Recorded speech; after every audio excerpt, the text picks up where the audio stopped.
اهلا بكم فيديو جديد. لو اول مره تشوفوني، انا دعاء، رسامه وفنانه.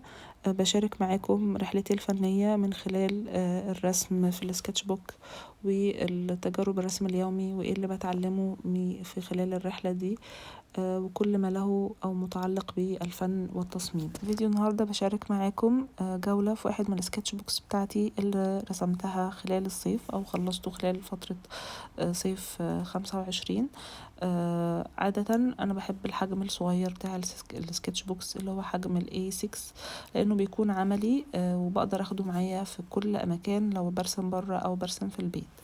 عادة لما ببدأ أي سكتش بوك جديد بكتب تاريخ اللي أنا بدأته فيه والتاريخ اللي خلصته فيه. السكتش بوك ده أنا تقريبا بدأته يوم 29 مايو وخلصته في أول سبتمبر، 1 سبتمبر أو 2 سبتمبر. فتقريبا قعدت أرسم فيه 3 شهور لمدة غالبا بصفة يومية. فحابة أشارك معاكم ايه اللي اتعلمته خلال الفترة دي وخلال ان انا رسمت كل يوم لمدة 3 شهور تقريبا. فمن غير كلام كتير خلونا نبدأ.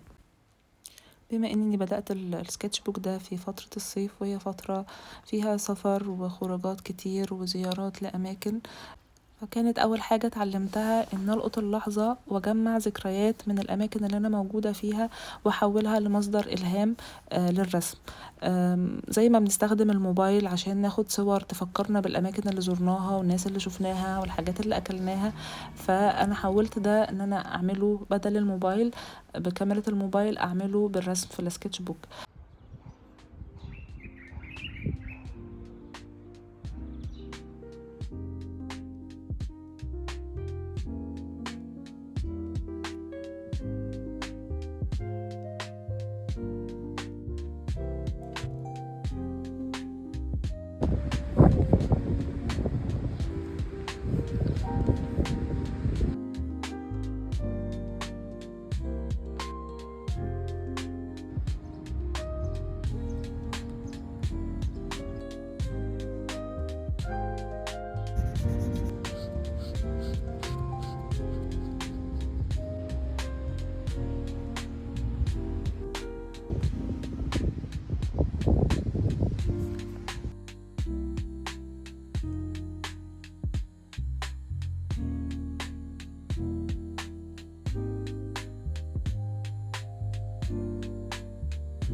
تاني حاجة اتعلمتها اني مفكرش كتير وارسم اي حاجة قدامي ايا كانت هي ايه. ده بيسهل كتير، لان احيانا التفكير بيعطلنا وبيخلينا نكسل وما نعملش الحاجة اصلا ونسيبها. فجربوا ترسموا اي حاجة موجودة قدامكم من المكان اللي انتوا فيه، سواء كنتوا موجودين في البيت، في النادي، في الشارع، مسافرين في العربية، مسافرين في طيارة. ارسموا اول حاجة عينيكوا تقع عليها وهتتفاجئوا من النتيجة. وان دايما في افكار موجودة حوالينا كتير وحاجات كتير نقدر نرسمها طول الوقت، بس احنا بنصعب الموضوع علينا بان احنا بنبقى عاوزين حاجة مثالية وان لازم تبقى حاجة خطيرة ومبهرة. فنحاول نقلل التفكير ونرسم أول حاجة ونسهل، نخلي الدنيا بسيطة علينا، لأن كل ما كانت الأمور بسيطة هنتشجع إن احنا نرسم أكتر ونجرب حاجات أكتر. فده دايما أنا بعمل أول ما بعطل أو بحس إن أنا مفيش حاجة أرسمها أو أقول أنا هرسم إيه أو كده، بقوم مجربة مدية لنفسي وقت صغير ان انا في ربع ساعة هرسم اول حاجة تيجي قدامي، سواء كنت باكل حاجة او في حاجة موجودة، لو انا في مطعم او في محل او في اي مكان، اول حاجة جت عيني عليها بقوم رسمها. فبدل ما افضل افكر كتير ودماغي تتسحل في التفكير، فانا باخد اكشن على طول، ان انا بعمل فعل، فده بيقطع الخط او بيكسر دايرة التفكير دي، ان انا بعمل فعل، ف ان انا خلاص انا اتحطيت في الفعل نفسه، فبيقلل خلاص التفكير وبيدي حافز ودافع. في واحدة من الرسومات دي انا رسمت، كنت في مطعم وكان معايا السكتش بوك، كنت عاوزة ارسم حاجة كذكرى للمكان ده، فكان قدامي اللي هي الصينية اللي بيكون موجود عليها الصوص زي الكاتشب والمايونيز والحاجات دي، فرسمتها وطلعت رسمة لطيفة جدا، كل ما بشوفها بفتكر اليوم ده اللي كنت فيه في المطعم. تالت حاجة اتعلمتها اني مش محتاجة وقت طويل او وقت كبير عشان ارسم او اخلص سكتش. احيانا كتير بتكون 5 دقايق كافية جدا.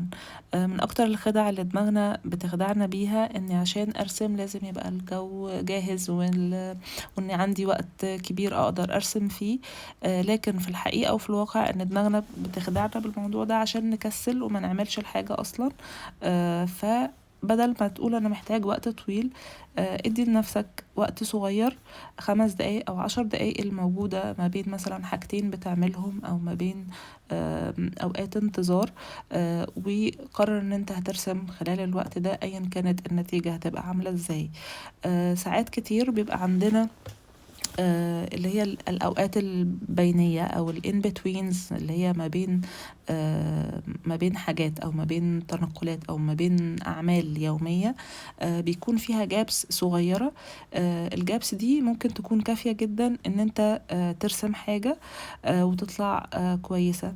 أنا ساعات كتير بيكون عندي وقت وولادي في التمرين، فبستغل الوقت ده إن أنا أرسم أي حاجة موجودة حواليا من الناس الموجودين أو المناظر الموجودة حواليا. حتى لو أنا جوه البيت، باخد وقت ما بين أو ساعات وأنا شغالة في المطبخ لو في حاجة مستنياها، باخد السكتش بوك وارسم اي حاجة بسرعة، لان ممكن يبقى اليوم مليان وما يكونش عندي وقت خالص ان انا اقعد. لو استنيت الوقت اللي انا هبقى فاضيه فيه واقعد، غالبا مش هرسم خالص.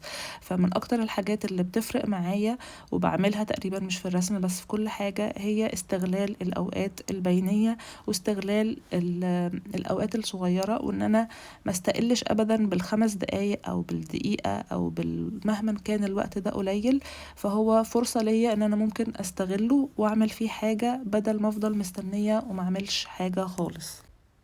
رابع حاجة اتعلمتها هي اني اقلل توقعاتي، واني اتقبل ان مش لازم كل صفحة برسمها في السكتش بوك بتاعي ان هي لازم تبقى كاملة ومثالية. لا، هي مش لازم، ده سكتش بوك، ده مساحة حرة ليا ان انا اجرب واتعلم حاجات واجرب حاجات جديدة واشخبط واجرب ماتيريال او خامات جديدة.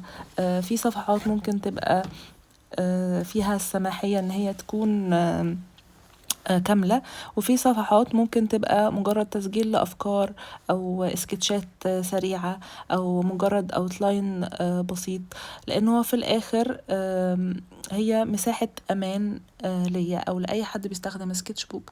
السكتش بوك ميزته الأساسية إن هو مساحة حرة لأي فنان أو رسام إن هو يعبر فيها بصرف النظر عن النتيجة النهائية هتبقى إيه. بس في الآخر هو السكتش بوك على بعضه هو توثيق لمراحل واللحظات وأوقات كتيرة الفنان سواء بيعيشها أو بيحاول يحط أفكاره على الورق عشان مشروع معين هو بيشتغل عليه. فأيا كان الاستخدام بتاع السكتش بوك، حتة إن أنا أقلل التوقعات من نفسي ومن الحاجة اللي بعملها ما بتخلينيش اكسل. ساعات حتة ان انا محتاج اطلع حاجة مثالية او عمل كامل او ارسم صفحة بيرفكت زي اللي بنشوفها كده على السوشيال ميديا، بيحط ضغط عليا، فممكن يخليني في الاخر ان انا اوقف وما مرسمش خالص. فبالتالي لما ارسم حاجة ايا كانت الحاجة دي مستواها عامل ازاي، ارسمها وتاني يوم هرسم حاجة تانية، فانا بالتالي حتى لو هي مش بيرفكت انا في الاخر مستوايا بيتطور مع الوقت، ورسمي بيتطور، وبيجيلي افكار، بستلهم حاجات من الحاجات اللي حواليا، او باخد انسبريشن، الهام، من كل حاجة حواليا او كل حاجة بعملها. فهي في الاخر الموضوع تراكمي، ان انا مع الوقت الرسم بيتحسن، بجرب حاجات جديدة، برسم حاجات مختلفة. ففي الاخر السكتش بوك هو على بعضه هو المثالي، مش لازم كل صفحة جواه تبقى مثالية. خامس حاجة اتعلمتها وحابة اختم بيها الفيديو ده، هي قاعدة انا عملتها لنفسي، او بستخدمها في كل حاجة في حياتي وفي الرسم على طول. ان اي رسمة برسمها مش بالضرورة ان هي تكون جيدة او كويسة، بس المهم مهم ان انا ارسمها، وان هي تكون موجودة على الورق او في السكتش بوك. فهي دي من مقولة او من كوت انا قريتها قابلتها مؤخرا. الكوت بتقول it doesn't have to be good, it just has to exist. ان اي حاجة بتعملها مش لازم ان هي تكون جيدة او كاملة، بس المهم ان انت تبقى توجدها او تعملها. فانا حتى القاعدة دي بحاول اعملها او انفذها في ان انا بعمل الفيديوهات. كل ما الاقي نفسي ان انا مكسلة ان انا اسجل الفيديو او اصور، لان هو مش شايفاه ان هو كويس كفاية، فبفكر نفسي ان هو مش لازم يكون بيرفكت او ان هو كويس قوي. المهم ان هو يبقى ان انا اعمل فيديو او ان انا اسجل فيديو. نفس الحاجة لما اجي ارسم، كل ما الاقي نفسي ان انا هكسل، بفكر نفسي ان الرسمة مش لازم تكون كويسة، المهم ان هي تكون ان انا ارسمها، ان انا اعمل الفعل نفسه وان انا ارسم. ودي كانت نهاية الفيديو. اتمنى الفيديو يكون عجبكم او الهمكم باي افكار، او شجعكم ان انتوا تبدأوا ترسموا. واشوفكم في فيديو جديد. مع السلامة، باي باي.